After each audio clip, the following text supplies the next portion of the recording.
Right, good afternoon, everybody.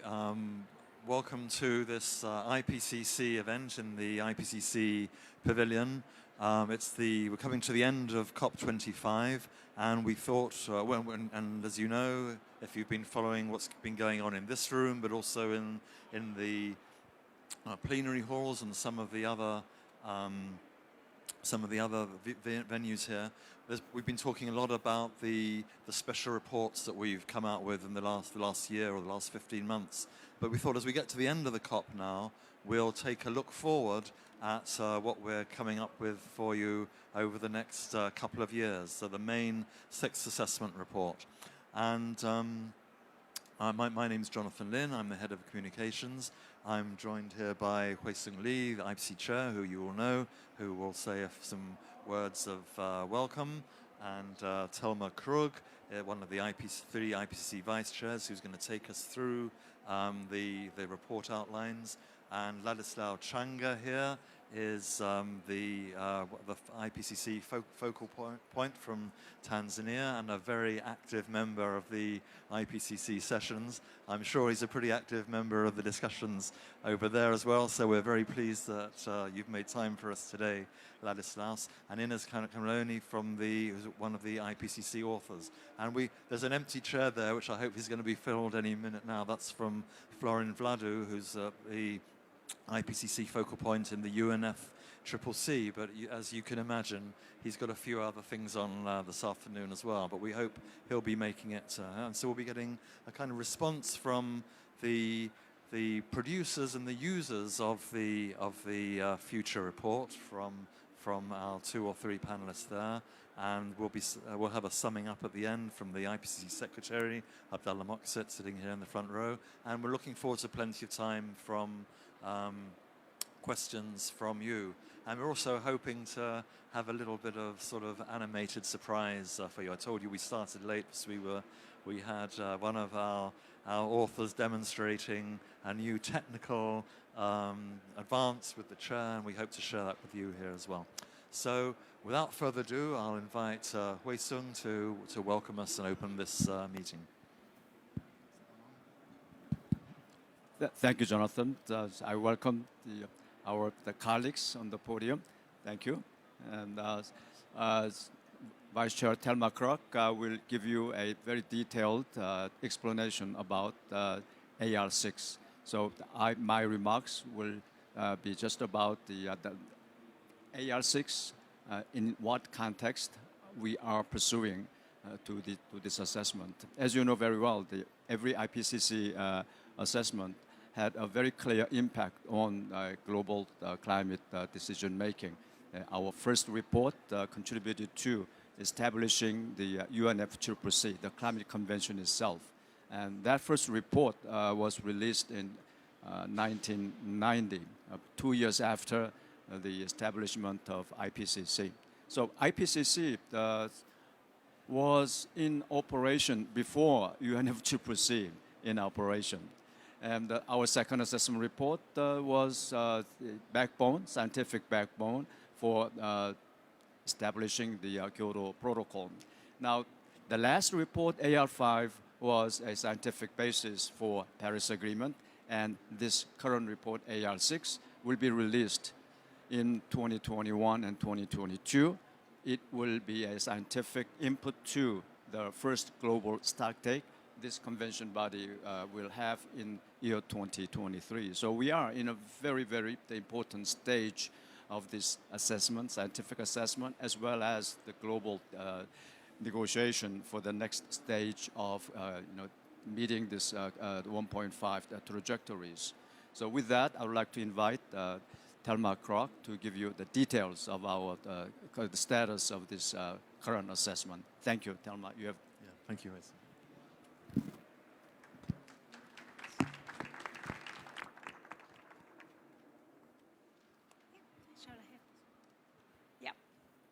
So yes, good afternoon to everybody. It's really nice to see, so much interest in the IPCC, in the work that we do. We have had several sessions with early career scientists and how to engage with the IPCC, and now bringing, the most updated information on this cycle. And every time the house is full, which is a very nice indication of the interest that everybody has on the work that the authors do and the IPCC collectively does. As our chair has said, that the IPCC is this intergovernmental panel that has 196 member governments. And someone asked the question, is there a continuing in the work of the IPCC? Well, at every cycle, and a cycle has approximately 6-7 years, we then have a work plan that the governments put together. Obviously, we needed to have a budget, and the budget of the IPCC comes from voluntary contributions by the countries. Mainly, the budget of the IPCC is used to provide support for the participation of authors from developing countries and economies in transition, so that we are sure that it's a fair representation in the products of the IPCC, even in the meetings that are presential. So this is a very important point. Emma, can you put the next one? Can you help me, or do I change myself? Okay, I better change myself, right? And Jonathan, you cut me off, right? How long are you give me, 20 minutes? Oh, God, no, don't do that. Don't do that. That is really a dangerous route. Yes, so the chair has already mentioned that, at every report that IPCC produced in the last 30 years, all of that had a significant impact in particular, in the Conference of the Parties for political decisions. But we see the UNFCCC as our main user, but obviously the users are escalating from governments at all levels, the civil society. And I think that one of my next slides will show how we are, I think being a little bit more effective in bringing the messages of the IPCC. So the first assessment report of the IPCC provided the elements that facilitated the creation of the UNFCCC. It came from the science, saying, well, climate change is an issue that has or requires global participation, so we cannot have a treatment of global warming individually. So this is collective. And then to facilitate, we have always, the second assessment report, bringing also good elements for the Kyoto Protocol. And then in the third, mainly a need for adaptation more than we had previously. And then on AR4, the decision on the 2 degrees limit, that was important because countries could have from the science the projected risks of impacts of 2 degrees Celsius. And then we had input for the Paris Agreement, and finally the special report on 1.5 that we see as really having brought a new dimension from science to indicate that the difference that it makes to be in a 1 degree Celsius world as we are now, within a certain range, from anthropogenic contribution to climate change, and the difference it makes to be in a 1.5 warmer world, and compared to 2 degrees Celsius, which is bringing additional risks of impacts for humans and the ecological environments. So let me go quick here.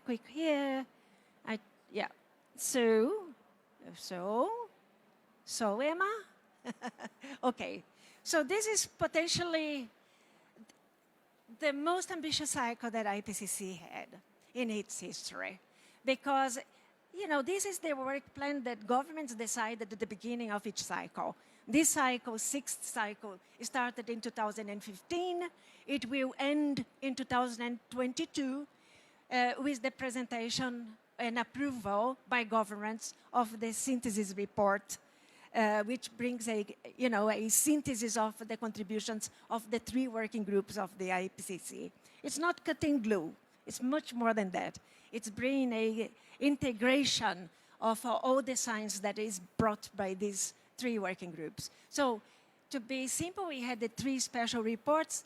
All of them have been delivered in the last 15 months, you know, really covering different aspects, warming at 1.5, and then we had, you know, the special report on climate change and land, and finally the special report on oceans and cryosphere in a changing climate. So we really brought all these important elements addressing oceans, cryosphere, and land in different aspects, in particular addressing land degradation, desertification, food security, and sea level rise in the oceans. So it is really quite comprehensive.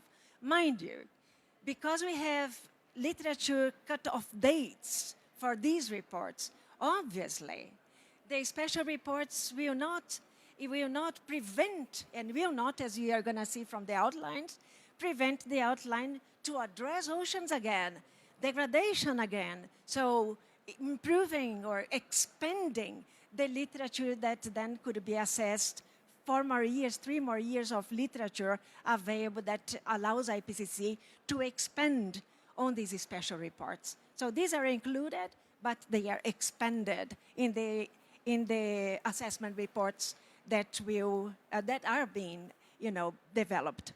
We also had a refinement for the methodological guidelines for national greenhouse gas inventories. Those guidelines are mandatory for all parties in this convention. So at every time that science allows us, we bring more updated information on new methods, new methodologies, clarification on issues that require better information for countries so as to facilitate the use of the guidelines to the provision of the inventories. And finally, the contributions from the 3 working groups. Group 1 on physical basis of climate change, the next one, Group 2, on impacts, adaptation, and vulnerability, and finally, Group 3 on mitigation, which just means, you know, just elements to reduce emissions or to increase removals of greenhouse gases from the atmosphere. And then the synthesis report.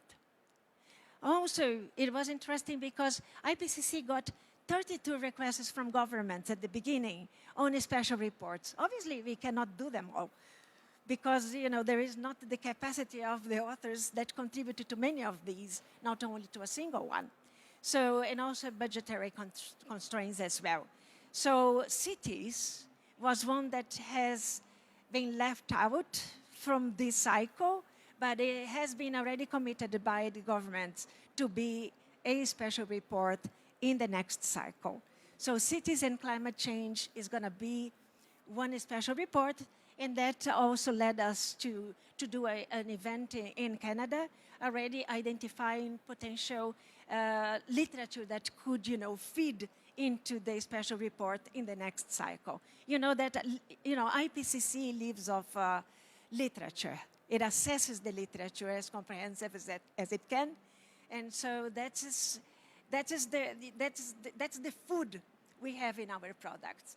It's literature, it's science that is published, not only in peer-reviewed journals, but also to facilitate the inclusion of knowledge from developing countries and economies in transitions as well, to have what is called gray literature, which is literature that also goes into a process, but it's not completely peer-reviewed.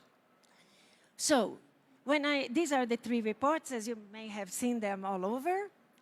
And when I said, I don't know where I have to point, Emma, help. So when I said, you know, in this particular cycle, not only we are changing, you know, some aspects of the outlines that I'm going to indicate, but also communication has become one of the real points that we want to stress. It has always been said that IPCC is very difficult to understand. It's too scientific. It's too hard. So now we need to communicate to everybody, not only to governments, but we have to communicate with civil society, with business people, because now with the 1.5, we see that nobody is out of this equation. You know, limiting global warming to low levels doesn't leave anyone behind. So that message has to be conveyed. So you may have noticed that when we have the approval session, then we have very, very forward, sentences. Like, for instance, for the land report, we say land is undergoing human pressure. Land is part of the solution, but land cannot do it all. It's a very straightforward message. And now we see so many, so many relevance that is being given, to nature-based solutions. It is not only a solution per se, it has to be coupled with a much more ambitious cut in other areas as well. For the ocean, the messages were as clear as possible. Ocean and cryosphere, they sustain us, they are under pressure, and their changes affect our lives. The time for action is now. Obviously, these are very straightforward, sentences, and I think that the most relevant ones have been seen from the 1.5, and we see outside, from this from this convention center, we see every action counts. It comes from here. If you go to the washrooms, it's there as well. Every action counts, and so every bit of warming matters. Every year matters. Every choice matters, and we expanded every action matters as well. So those are very, very clear and straightforward messages that anyone can understand. Okay, so, as I mentioned already, we had the 2019 refinement in this cycle. It addresses all the sectors, energy, industrial processes, agriculture, land use change, and forestry, which are now coupled into agriculture, forestry, and other land use, industrial processes and product use, waste. So it's very comprehensive in terms of all the sectors that countries need to report or to inform their net emissions. Now, going to the specific outline of how is Working Group 1, the physical basis of climate change, being structured, and how do we get to that point? How do we get to those chapters? Well, basically, this is an IPCC being an intergovernmental panel. Obviously, the government have a goal to see if the science can address some of the issues that they want science, the most updated science, to feed into their decision-making process. So even when we come to the Paris Agreement, and if we look at some paragraphs, it says, based on the most updated science. So where does the science come from? It comes from several institutions, but IPCC provides an enormous contribution for that science. So governments see throughout the outline, which much more comprehensive than those in the special reports. For instance, the special report on 1.5 had 5 chapters, and you see that you are going to see that the outlines for the working groups is much more comprehensive. So as that at the end, the contributions from the 3 working groups sums up to be something about 1,500 pages. So bulky things, very difficult to carry. We don't carry them around as easily. I sometimes like to bring them, but it's heavy. You see here in chapter 9, ocean, cryosphere, sea level rise, what I mentioned. This is going to be expanded from the special report that we have. You are introducing the short-lived climate forces that are now taking a dimension because of the air quality as well, and in its contribution also to health. So these are the outline of the 12 chapters that will make up the working group 1. Then there is Inés Canfolieri is going to talk about one of the products that we are going to have here. It's a chapter that we have. It's an atlas. We had the atlas in the previous cycle, but we are now, Inés is going to talk about it, and tell, how much dynamism we can bring into the atlas and make the countries being able also to input their own data and see potential impacts and so on. So we will hear from Inez afterwards. This is the outline of Working Group 3. I'm not missing Working Group 2. It's because when we are looking to 2021, when the 3 reports will be approved or brought for approval of the 195 governments, which do that by consensus, the contribution of Working Group 3 comes before Working Group 2. And this is why I will show Working Group 2 afterwards. So it has 17 chapters, and you see that on the right-hand side, some relationships between these chapters and what they are, how they are related to sustainable development. So if we look at chapter 17, accelerating the transition in the context of sustainable development, we see the synthesis of sustainable development in different geographical scales, just to give some examples. And then, for instance, on chapters 13 and 14, the importance of how the institutions, policies, and international cooperation, comes into feed into these chapters. And also, we see specific sector chapters, as we see in chapters 6, 7, 8, 9, and 10, which addresses these specific chapters, providing us elements for the mitigation on these specific chapters and cross-sectoral perspectives as well. And then if we go to chapter 2 is a little bit more comprehensive because you're going to see in the next slide that it has a important focus on regional aspects. So we have chapters that address the specific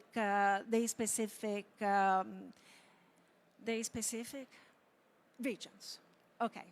So in Working Group 2, we deal with impact, adaptation, and the vulnerabilities. So you see here ocean coastal ecosystems and their services, water, food and fiber, cities, poverty. So you're bringing a realm of issues that some of which have already been addressed in the previous cycle, but obviously bringing much more updated literature and have been also expanded to be more solution-oriented than the previous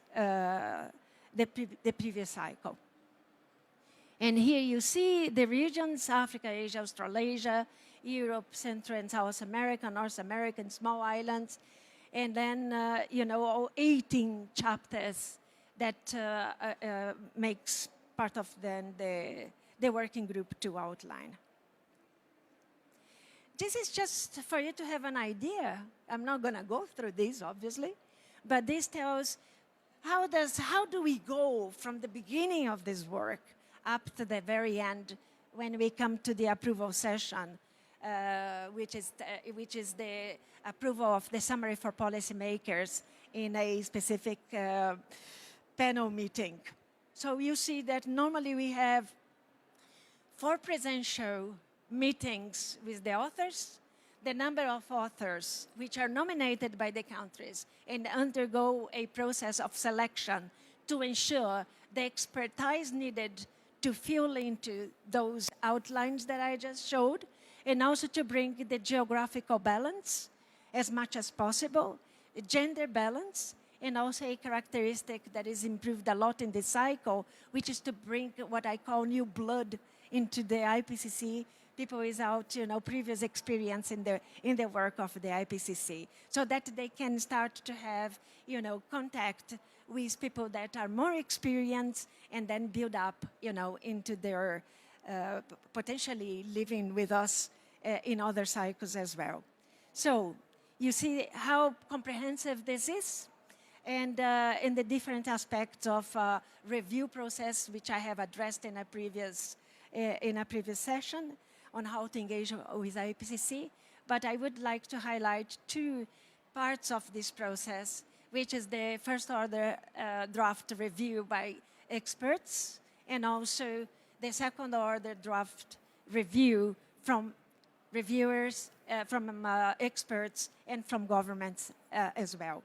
So those provide opportunities for any one of you to enroll in the work of the IPCC and be able to provide, comments on drafts, which are just drafts, and that become much more robust after the process of review. So anyone can enroll at the appropriate time to be a reviewer and contribute with comments. For you to have an idea, the 1.5 special report had 42,000 comments. Yes, from governments and experts. Each one of these comments have to be addressed by the authors presentially, in a presential meeting, addressed. There is a review editor who is going to be there checking if no one is putting any bias in addressing the comments. And each one has to be, yes, we take this into account, or we don't take this into account, and explain why not. Yes, it's fine because it's going to be included. And this becomes available publicly so that any comment can be followed up afterwards to see what happened to it. I am coming to almost an end. Emma? Yes, thank you. So, really coming to the very end of my presentation, getting involved with the IPCC, some of these elements are already mentioned, contribute with existing literature. The IPCC, as I said, is completely supported, in its assessment by literature.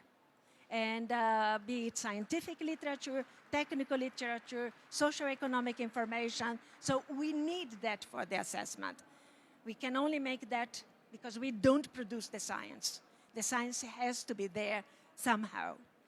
Also, you can get engaged as authors. This engagement as authors might come from nominations from governments through their focal points, or also from observing organizations, or also sometimes because of gaps in knowledge in the production of those elements outlined. The Bureau members can also indicate, but these are more exceptions than the rule. And also, as expert reviewers are already told, the role of the expert reviewers. And I think that this gives an overall time schedule. We are already done with the inventory, with the warming, whatever is in blue, we have already done. We are in the process of building up the contributions from the 3 working groups. And in February, the panel will convene in France also to approve an outline for the synthesis report.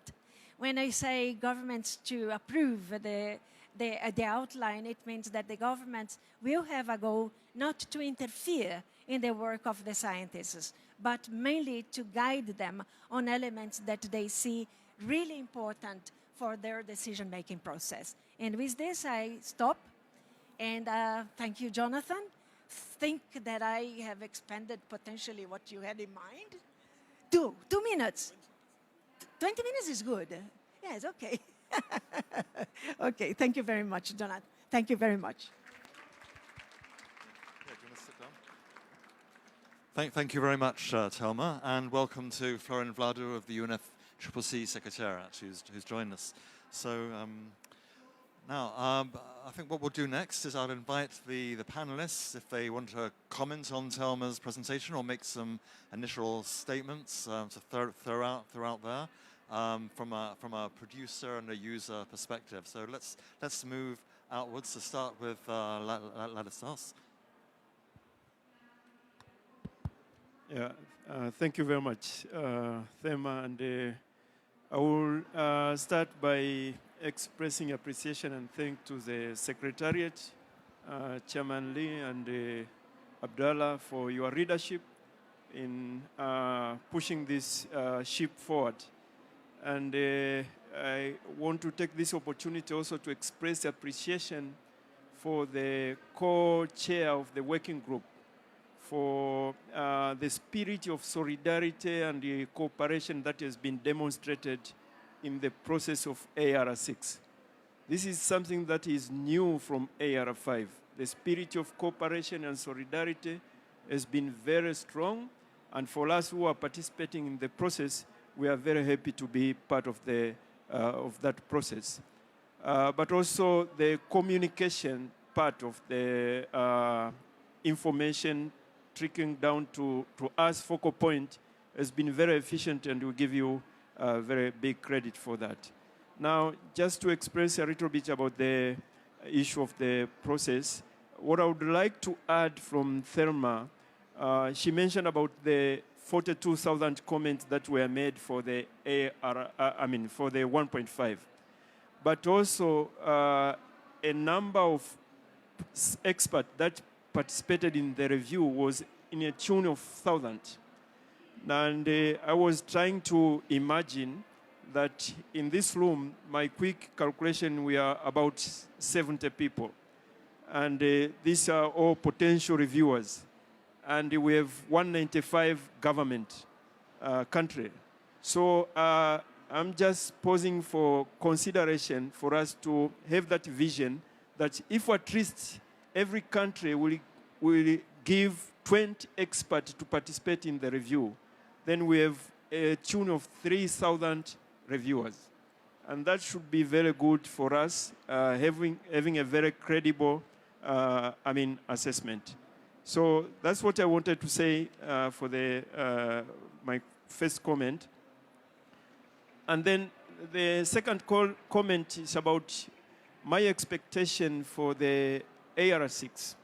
What I would expect, of course, picking from the discussion that is going on right now, we have the 1.5 report where we are informed that we are already in 1 degree warming. And this will go to 1.5 by between 2030 to 2052, which is a very alarming message. And now I'm just imagining what will happen by 2021, 2022, after completion of this assessment cycle. So probably we expect more drama, we expect more unthinkable to happen. And therefore, each call for action for all of us to act with a very big resolve to address the challenge that we encounter right now. We also see that the emission is still increasing from the assessment. So the emission from last year, it has gone to 407.8 part per million for CO2. And if you go with that trend, with business as usual scenario, we are likely to reach 410 by the end of the review. So these are very big issues that we need to address while going forward. Now, I will finish by expressing the need for us to engage extensively and enhance our participation in the process. And I'm happy to know that there are focal point in this room as well, my colleague focal point. So it's just a call for us to work more harder to ensure that we have enhanced participation, particularly for African continent, but also for developing countries. We have seen that there is a very good development in terms of enhancing participation, but we are not yet there. We need to enhance even more. And I will finish with the, anyway, because of time, let me stop there and give to my colleague. Thank you very much, Listas. And just picking up on something you said about that spirit of cooperation and solidarity. I think when you saw the AR6 cycle presented by Thelma, those special reports, they were each produced by all three working groups, in the case of Ocean and Cryosphere, working groups 1 and 2, but that forced the working groups to work together. It drove that sort of spirit of interdisciplinary cooperation into the work of the IPCC, and I think we're seeing it live on now in the preparation of the 6th assessment as well. So that's a really good development in this cycle. But I'd like to hand over to Inez now, please. Hello. Well, I will use these minutes to present the atlas The new atlas that is work in progress now is under develop for this assessment cycle of the IPCC. But this atlas means a large step beyond the previous atlas that was developed during the AR5 cycle of IPCC, because this atlas is an interactive tool that it will allow everybody, this means every researchers, everyone, and even all countries, to explore the climate change, the observed climate change in the different regions, and also as a global analysis, and also to explore the projected changes for each region and also for the world.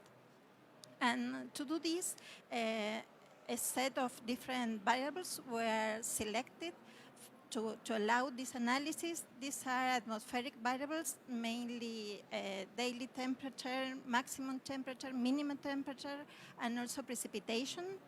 And also a set of extreme indices that are related to hazards that are quite relevant for the observed changes during the last decades, mainly related also to temperature and precipitation.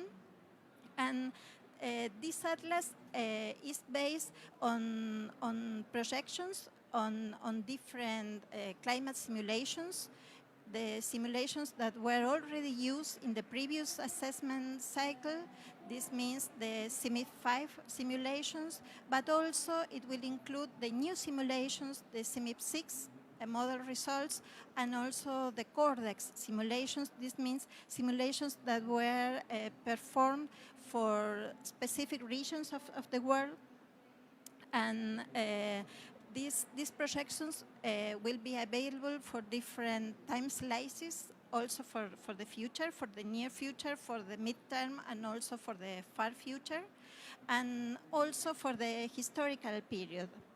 And the atlas will include data on observations, so you can explore not only about the projected climate change, but also what has been happening in the different regions of the world. And information will be produced in a set of maps and also figures of time series and also scatter plots. You will find there different presentations of the information. And also, it will include information on the oceans for different regions of the oceans based on the different biomes. And also, the information will include some ocean variables as sea surface temperature, pH, and also dissolved oxygen of the oceans. And other important things is that it will include also different scenarios, not only the RCPs that were already used in the previous report in the R5, but also SSPs scenarios, and also the different warming level scenarios as 1.5, 2, 3, and even 4 degrees of global warming. And other important characteristics of this atlas are that all the information will be in some way, you can reproduce all this information because the code that is being used to create all these maps and figures will be available publicly, so everybody can explore the way the atlas is being built. And the other important issue related to the atlas is associated to the traceability of the data that is being used, because it will include not only simulations from the climate models, but also different sets of climate observations. And for each map or figure that you can create using the atlas, you can trace the metadata that it was used to create this. And another important issue is that, as you probably know, different models gives different results. So the atlas will also include a measure of uncertainty of the projections, showing where in which regions we have less than 66% of agreement among the different models. So in some way, you can identify in which regions the projections are or have higher levels of certainty than others. I think these are the main issues related to the atlas. Thank you very much for that explanation, Inez. And as Thomas said, this process is the most important customer of the IPCC. So let's hear from Florin how this very important user works with our. Thank you, Jonathan, and good afternoon, everybody. Before talking about what is different, what are our expectations, and why is important, there are six. I would like to give you a bit of global perspective. Yeah. So I think for us, it's very important to take decision based on best available science, but that doesn't mean only IPCC.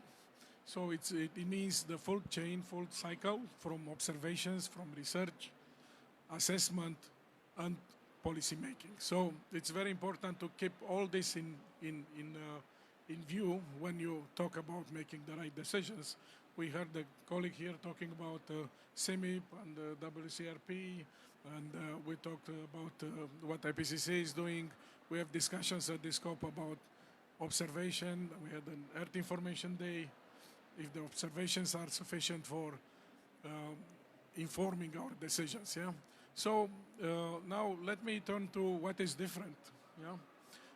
Obviously, AR5 was the basis for the Paris Agreement. At that time, we had 2 degrees as a target, and we received information from IPCC on the carbon budget, the importance of carbon budget, which was for the first time the limited carbon budget was underlined. That was reflected in Article 4.1 of the Paris Agreement. Then we changed the temperature limit to 1.5. I mean, we have now a range of temperature from 1.5 to 2 degrees. And the new assessment will have to look to this temperature limit. So we already started with having a report on 1.5. And that report was complemented by what is happening with the land and what is happening with the ocean. So this is again new. We have already a new basis and lots of findings already which are feeding into the R6. You know. Those findings were already presented to policymakers here. We had special events on the 2 special reports. We had the special event on the 1.5 report. And we'll already be considering what we call the periodic review. So we're negotiating here the scope of the next periodic review, and it seems like that review will start in 2020 and in 2022. So it will take into account the special reports and all the reports of R6 as they become available. Now, what will be our expectations? There are new realities coming in. We have new economic conditions, in addition to new targets. Yeah. We have development in emissions, which are adding to what we had before. We have more knowledge about the impacts and the severity of the impacts. So all this will contribute to creating a picture for policymakers, mainly for their discussions under the global stocktake. Yeah? So in 2023, we'll have this discussion where we are and how we can address the conditions which we will face at that time. And in this context, I think ambition becomes very important. Yeah? Science is also important, and we'll have to talk about what happens if we go over 1.5, if we overshoot, if we accept cooling, which are things which are not very clearly addressed in the Paris Agreement. We have an interval, but what happens if we are in between those 2 temperatures? Yeah? We'll have to talk about how to reach net zero emissions, CO2 or GHG emissions, what kind of possibilities we have. I mean, the 1.5 report told us that is it not sufficient to reduce emissions? This is a prerequisite. Yeah? We have to reduce emissions, but also have to remove CO2 from the atmosphere. How would that be done? What options do we have? Where are parties on applying those options? Yeah. Some of these things are coming from science, some of these things are coming from our reporting. In the new NDCs, in the strategies, long-term strategies which are due for next year. So are we progressing in the right direction on removing CO2 from the atmosphere? Are we reducing emissions as fast as is needed? Are we adapting to what is happening at a local level or regional level? My colleague talked about the Atlas and all these things, and what would be the situation in, I don't know what countries, in the Mediterranean area? What temperatures would we have? What would be the precipitation? And how people will adapt there. So there are lots of expectations for AR6, but I think we are on a very good track. And we are cooperating very actively with IPCC. And this is ongoing cooperation. It's not like we are waiting for the product. We have what we call the joint working group, where we interact with presiding officer, we exchange views, we are looking to the reports. Are they, they are written to figure out what will be the best way to get these findings into the process. We may have some bad news coming with, the equilibrium climate sensitivity maybe higher than before, which would lead us to higher temperature than expected, and we have to find ways to deal with all these new scientific findings which will come to us. Now, let me finalize by talking about why it's important. Yeah, imagine a world where each scientist will come here and tell something to the policymakers. And scientists, they all have different views. And how would policymakers be able to decide on anything if we don't have an assessment which talks about trends, talks about uncertainties, and which will harmonize all these views, provide this scientific knowledge with a clear understanding where the things are. Yeah, so I think it will be almost impossible to take any decision. So IPCC, it's quite essential. This is not the number of scientists which are participating or the number of countries. It's the uniqueness of IPCC in going through all these assessments with their own agreed language for uncertainties, comments from all governments, and harmonizing everything for us just to look at, and then with their participation in explaining to policymakers what they meant. Yeah, so we are looking forward to receive policy relevant but not policy prescriptive findings to inform our ambition in the next years. Thank you very much.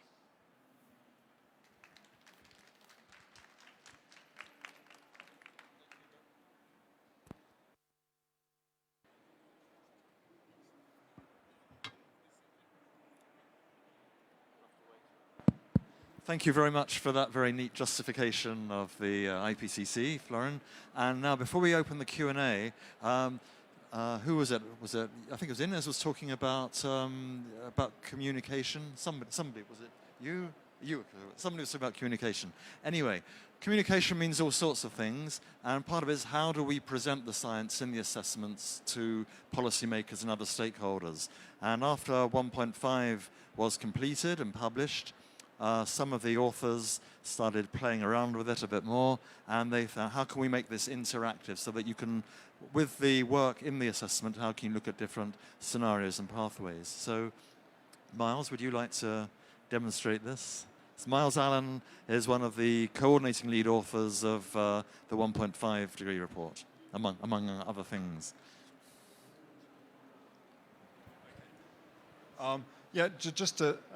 This is a version of the first figure of the IPCC sixth assessment report cycle. It was figure 1 of the IPCC special report on 1.5 degrees. The original concept of this figure was from Panmao Jai, who wanted to know in a very stylized framework what it was going to take to limit warming to 1.5 degrees. So you can see temperatures in the top panel there. You can see a stylized pathway of global CO2 emissions. In the lower left panel, the cumulative emissions, that's adding up the emissions over time, and finally, the non-CO2 radiative forcing, that's the effect of methane, aerosols, and so on.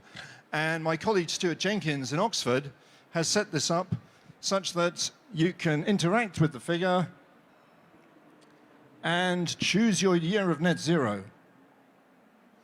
If I can operate this mouse. And if you're pessimistic about our chances of controlling non-CO2 radiative forcing, you can have a look to see what that does as well. And because you don't just want to watch me do it, can we put up the next slide, the PowerPoint? That's the one. Sorry. And if you've got a phone on you, you can probably capture that QR code and you can start climate modeling on your phone. This figure is actually solving on your phone the same equations that were used to generate the original figure. So it's full IPCC approved climate modeling. And we certainly hope, we were just talking with Jasmine outside about the possibilities of making more interactivity. And in fact, we have support from the co-chairs, shall we say, for getting more interactivity into future versions of the IPCC.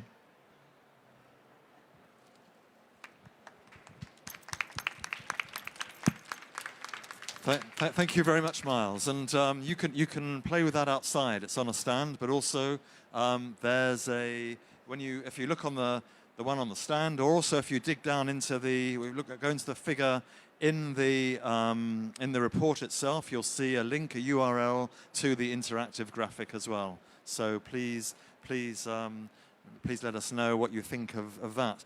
Before we move on to the Q&A, any comments or questions about the interactive graphic for Miles?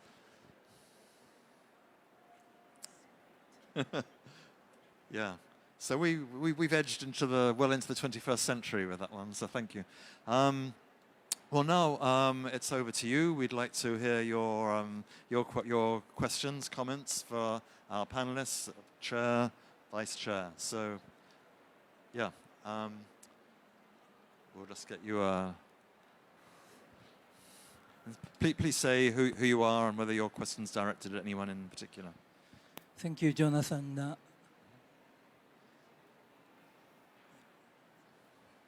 Thank you, Jonathan. Satoru Mizuguchi, freelance journalist.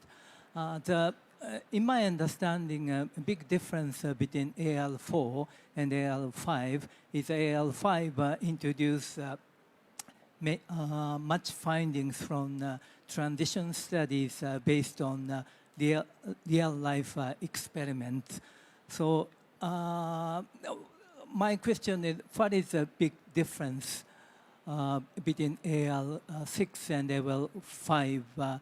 You introduce the first types of new science after AL5. Thank you. Well, I'm going to give the chair and the vice chair a chance to comment on that. Would you like to say anything on that? The one big difference between these two assessments, AR5 and AR6, is a more in-depth coverage of the regional aspects of climate change, both in Working Group 1 and Working Group 2. And as Thelma showed you a few minutes ago, Working Group 2 has a specific section covering 10 different regions in depth. And same thing applies to the Working Group 1.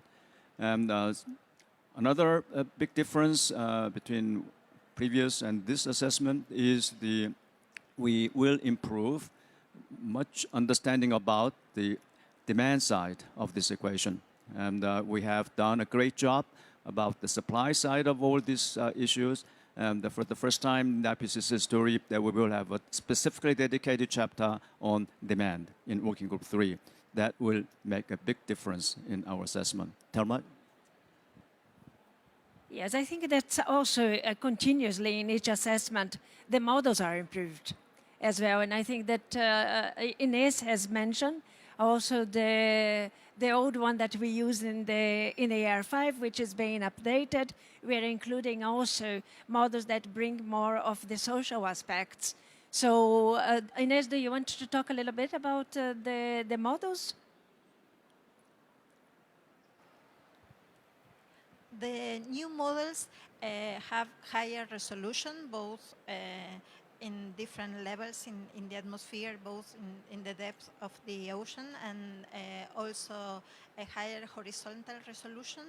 And this means that in general we expect to have better representation of many of the climate processes when we have higher resolution of the models. And maybe I can add something about the structure of the Working Group 1 report that is different than the previous reports. It has a first chapter of context and framing, and after that it has 3 chapters related to the large-scale climate change. After that, it has 4 chapters devoted to climate processes, and then 3 chapters of regional changes. And this is quite a large difference between AR5 and AR6 because you will be able to find much more detailed regional information in this report. Laszlo, you want also to contribute? And yes, Yep, go ahead, Florin. You know, I would say you have to look also the full cycle, and then, for example, the land report is for the first time. You have options which are assessed in terms of mitigation, adaptation, desertification, land degradation, food security. So this is cross-cutting with several conventions. Yeah, we never had that before. I think what we can add from what my colleague have shared is that the representation of uncertainty, I think we are improving in that. How do we represent the uncertainty in the model projection? So that's very important.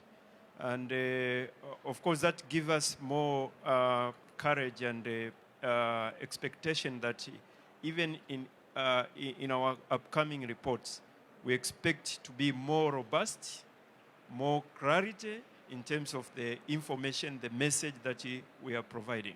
So that should give confidence to policymakers, but the authoritative nature of the message and the report from IPCC. And the other thing I think for me, which I'm very happy to share, is the improvement in the resolution. I mean, since from ARF1, the first assessment to this end. Thank you. And I mean, something else is that every report in this cycle is prepared in the context of the Sustainable Development Agenda. You can see that explicitly in the full name of the 1.5 degree report, and also in one of the sections of the Working Group 2 report. But all the products are framed in that way. And also, just to remind you what the chair said at the beginning, there's a much bigger focus this time on solutions. So, thank you. Any more questions? Yes, please.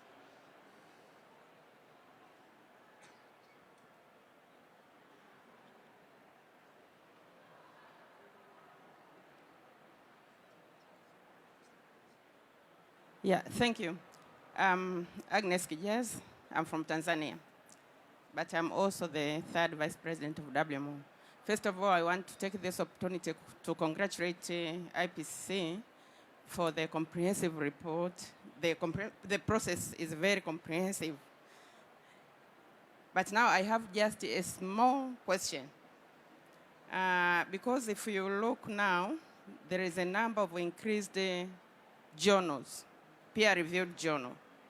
So out there are a number of publications. So I want to know which procedures do you use to select publications that you use in your assessment. I've tried to follow the IPCC report, and you could find that some of publications, they are not included. So it seems you have procedure that you use to select which publications you are going to use in the assessment. But also, due to this increased number of publications, it's important that you have a criteria to choose which publications you can use in your assessment report. That is just my question. I want to know the procedures you use currently. Yeah, I would say that in principle, the assessment covers the range of literature that is accessible to the authors. Not necessarily, and this is a point that I think it's important to stress, not necessarily we are looking only at the literature that has agreement among themselves, because not necessarily you have that. And this is why you use the calibration language that indicates the level of agreement, between the different literature that has been assessed. Obviously, for the gray literature, not the peer-reviewed, I would say the peer-reviewed is much broadly assessed and considered. You can look at the references at the end of each chapter. It's an enormous number of pages with references that have been assessed to make up, the evidence, which our results are evidence-based, and the uncertainties associated. When it comes to the gray literature, the process is a little bit more difficult because sometimes this gray literature does not have the full paper or article in English. There is a problem with language, which we as IPCC acknowledge, and but basically need to have the consideration of the co-chairs or the coordinating lead authors to evaluate the abstract that has to be in English, and even communicating with the authors of that paper to understand the extent to which it could be valuable to the assessment as well. And I don't know if you want to contribute more to that. Any comments here? No? Do you want to add to us? Did you want to add to it? No, if you want to say something. Okay. No. Okay. Did that answer your question? Did it answer your question? Did it reassure you? Let's put it there. Okay. Thank you. Yeah, I mean, the point that Thelma raised at the end, I mean, the challenge of including literature in languages other than English is something the working groups and technical support units are very aware of. And indeed, journals that maybe are well known in developing countries but don't have maybe the global reach, how do we make sure that we include those in the process? And there's an awareness of the need to do that, and something the working groups and TSUs are working on. So. Also, there is only very quickly, there is the point of the date of the publications, right? Because we have a cutoff date that is decided before, because we cannot include, for instance, very new literature that the governments, that were not included in the second order draft, for instance, that the governments didn't have access to and could not send review comments. So there is a cutoff date. So some might be excluded because of the cutoff date, and also we are seeking for more, literature that is more recent, in particular and preferably after the AR5. Just to add something as an author of the IPCC reports, we try to assess as much literature as we can. We had to assess literature that is new to this cycle. This means that it was not already cited in the previous assessment report of the IPCC. But what I want to mention is that you also have a chance to suggest, if you find that some literature is not cited as expert reviewer of the draft, you can suggest that you should read this paper or that paper, or check this publication too. Yeah, thank you, Ines. Ladislas, yeah. Florian, then Ladislas. Yeah, countries in our process, they are also preparing some papers. They prepare the national adaptation plans. They make submissions and so on. And we have constituted bodies which are working, like on loss and damage, like adaptation committee. So we have discussions on how this type of work can be also considered. For example, the Warsaw Mechanism on Loss and Damage talks about preparing a special issue of a journal with the work, which would be a way to have this peer review and then considered by IPCC.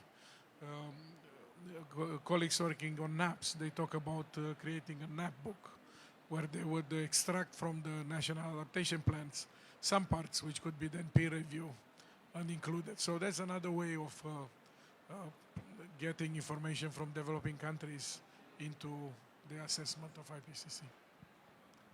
Thank you, Len. Maybe. Yeah, just to add on, I think one of the issues that I wanted to reflect comparing to AR5 and AR6 is that the Secretariat and the co-chairs came up with some innovation of also probing literature.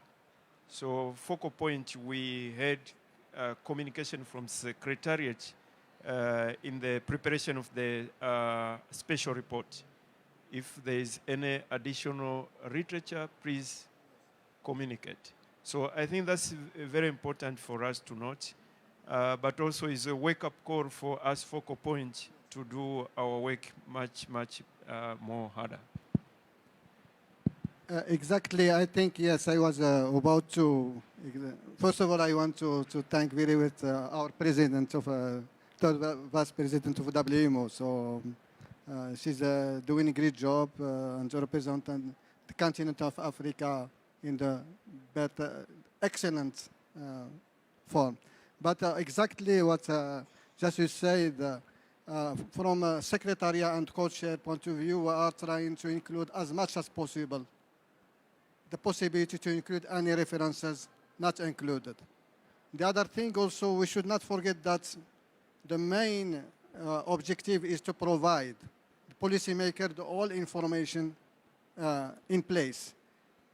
IPCC assessment, as well as what Florence said, all those reports come in at national level, prepared by other organizations. But what is really strategic is we can provide those policymakers with the coherent information and also with completed information, not conflicting information. And I want to highlight also that this time we spent a long time to, to implement this coordination, coherence mechanism in order to provide policymakers good information. The last thing I want to highlight, and this was also in the past experience, and this is exactly what is expected, how we can improve the inclusion of information from developing country. And many of you remembered maybe the third assessment report, and also as well as the fourth assessment report. If you look to Africa, in the third assessment report, it was no information, almost. But the fourth assessment, and this is an appeal to the fourth assessment, we have the continent, African continent, full of information. And it was simple. We invited just a workshop, 1 week workshop, in one country in Africa, including English as well as French-speaking and Portuguese-speaking countries. 1 week, they brought their data, they ran software about this and this is, and at the end of the week, they prepared together one paper that was published in BAMS, and it became a paper to be peer-reviewed by IPCC. Those are some small ideas, and under IPCC, we have an agenda item, how we can improve the contribution of developing country, not only in person, but also with studies, with peer-reviewed literature. But I count a lot on your leadership to invite all the people to contribute. Thank you. Thank you very much. I noticed that the number of questions related to one element, that is, what is this AR6 different from previous assessments? Various answers were given. And may I add just another element, which I think is very peculiar and very also important. As our colleague, National Focal Point from Tanzania, indicated very early in his first comment that by the time our report released, the emissions will keep increasing, and as a result, the greenhouse gas emissions concentration will be something close to 410 ppm. Now, he said it very right, and by the time we released this report, again, emissions will keep increasing, and we will clearly see there will be a ever largely increasing the gap between the this 1.5 trajectory and the real world greenhouse gas emissions. Under those circumstances, looking at this tremendous deficit for the global emissions reductions, what meaningful message that AR6 can deliver? That is different from the aspect of timing of release when we released AR5. AR5 2013, 2014 were good years, in terms of for the world economy as well as for the history of IPCC.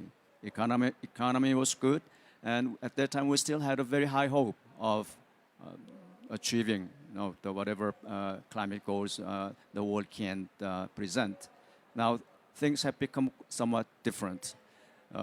From many economists believe that, expect that, we may have some slowdown in the global economy. And then also there are growing indications of fragmented globalism, which would have a very negative impact on the global aspiration for achieving this climate stabilizations. That is the context that AR6 report will be released. And the key question is, as our Tanzanian focal point indicated, that what would be policy relevant as well as policy useful message from bodies such as IPCC is a very key difference between AR6 and our all previous reports. Thank you, Hui-Sing. There's a gentleman in the back there.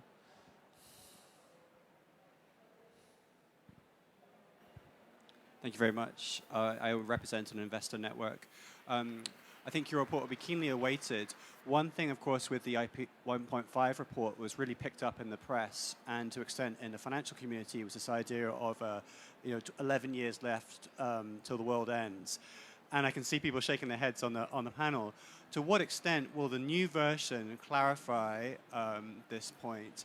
And how are you approaching the kind of the key comms messages? Because obviously the work that you do is incredibly complex, but how to really reach the mainstream and also communities like those in the financial sector. Yeah, thanks for the question. And obviously there was a misunderstanding on the message that IPCC expected to convey. Because what IPCC said was, well, if the rate of global warming continues as it is now, 0.0 degrees Celsius per decade, then you would reach 1.5 in 10, 12 years' time. And that is if, there was an if, the rate of change continues to be the same. Obviously, we didn't say that it would be the end of the world. We continue to say even if you at some point in time reach above 1.5, the pathways, the overshoot pathways, indicated that you could bring warming down, but the consequences or the resources that you would have to use to bring it down would have different implications, but, especially for the ecosystems in terms of large-scale implementation of some of these measures. So I think that this message will become clearer in terms of indicating that the more we delay the actions, the more we will have different types of impacts in human systems, ecological systems, economics. It might be much more costly to do later on. And more than that, the uncertainty on potential risks of impacts to these systems, which the science says large scale, we still don't know the impacts, for instance, of large-scale reforestation, or things like that. So I think that, yes, the report will have more literature to bring more light into that aspect, or so we hope. We didn't say it was the end of the world. Thank you, Chairman. Thank you for that comment. And specifically, we have a couple of chapters dealing with the finance and investment in the Working Group 3. reports in AR6. Let me add some observations that I could share with you, that the climate change need to be integrated with the macroeconomic models and financial models. The reason is the 1.5 transformation is the transformation of the economy. And ultimately, the market needs to support for transformation, and the society needs to support that market.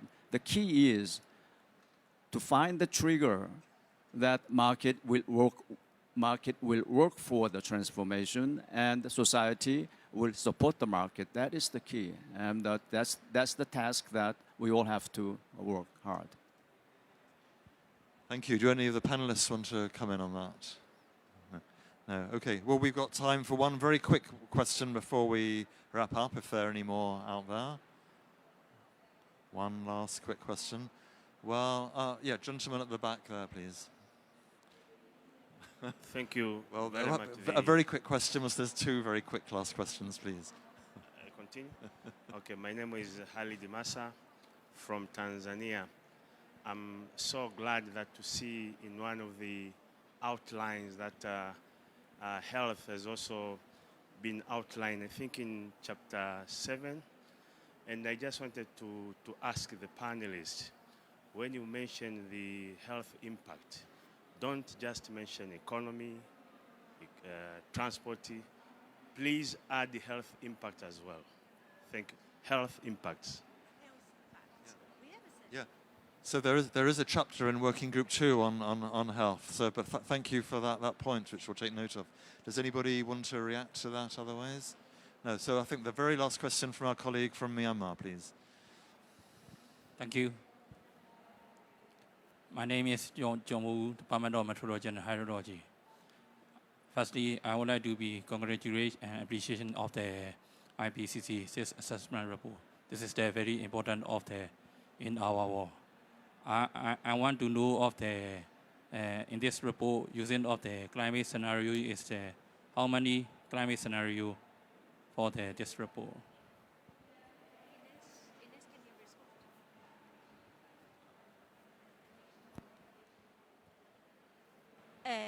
There will be included all the RCPs scenarios, the representative concentration pathways, also the shared socioeconomic pathways, and different warming levels scenarios, from 1.5 at least to 4 degrees of global warming. So there will be many really different scenarios to explore. Thank you, Inez. Well, I think we're coming to the end of our time, so I'll invite Abdullah Moqsit, Secretary of the IPCC, to say some closing remarks. Thank you, Jonathan. And really, it's a great pleasure for me to be before you to highlight, mostly, thank you. I think all of you highlighted that we are in 6th cycle. And just during this 31 year of history of IPCC, you may notice that it is the most intense cycle in the life of IPCC. With eight report, rather than 5, 6 reports, the normal number of reports we are producing in each cycle. And 2019 is the most intense year in the life of IPCC, because we approved 3 reports. And this is also something which is really outstanding. But also you highlighted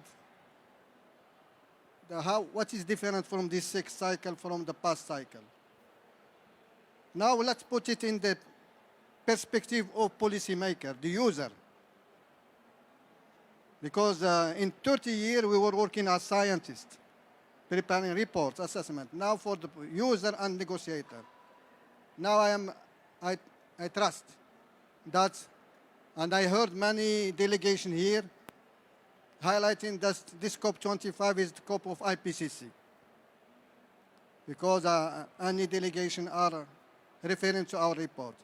But I want to say thank you because just look into the room.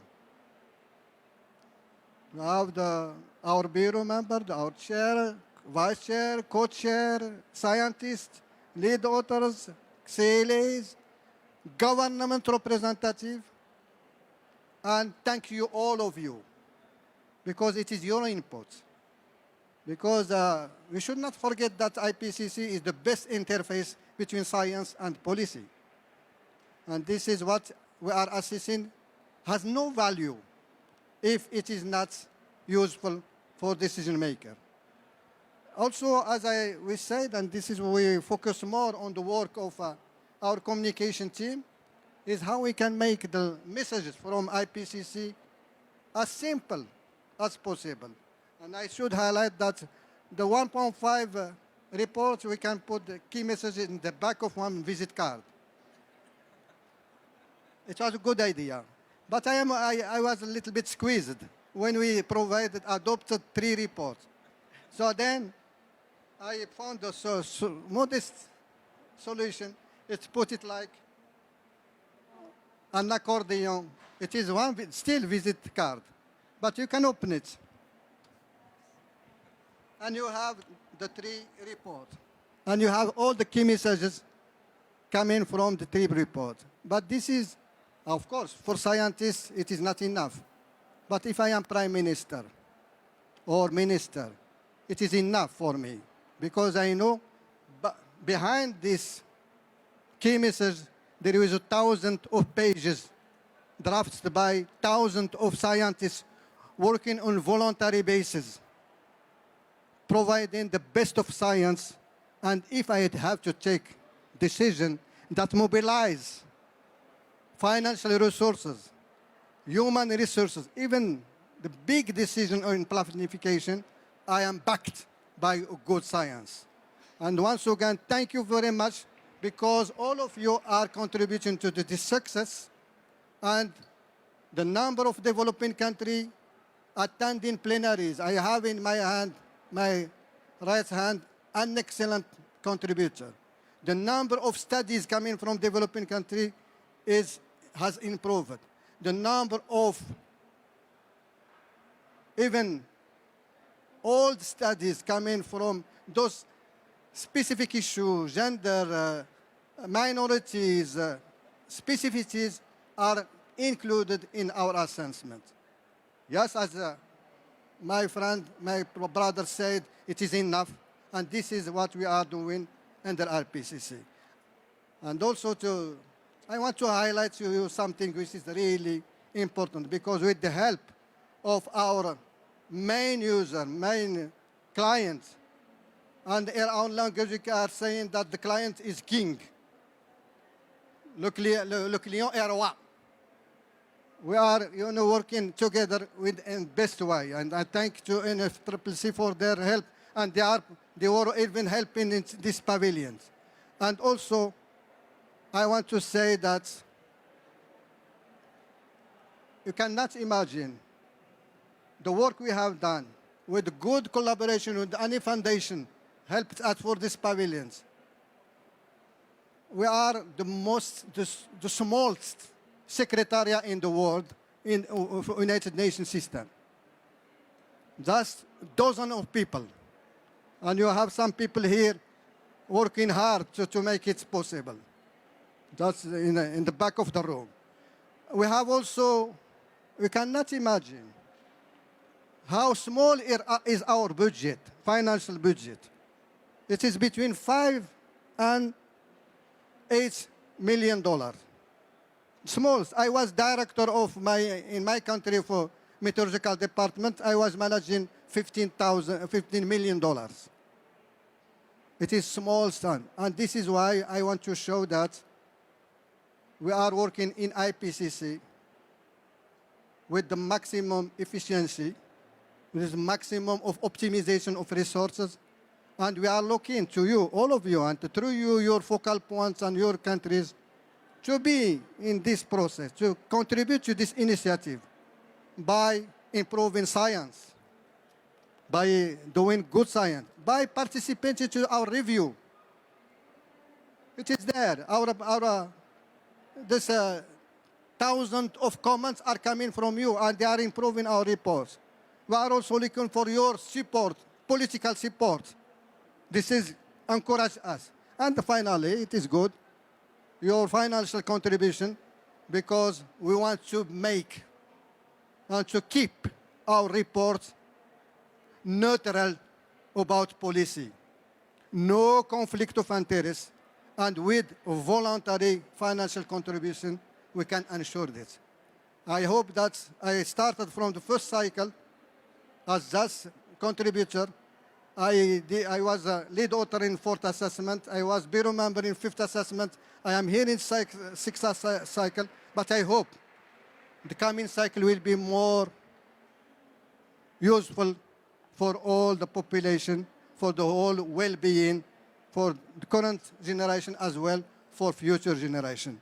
Once again, thanks to you all, because it is a common initiative, a common effort that can save us from all what is not good, but to incorporate, and what was already repeated by our chair, it is about well-being. It is about how we can push economy to make this climate change and claim as climate change. Thank you very much.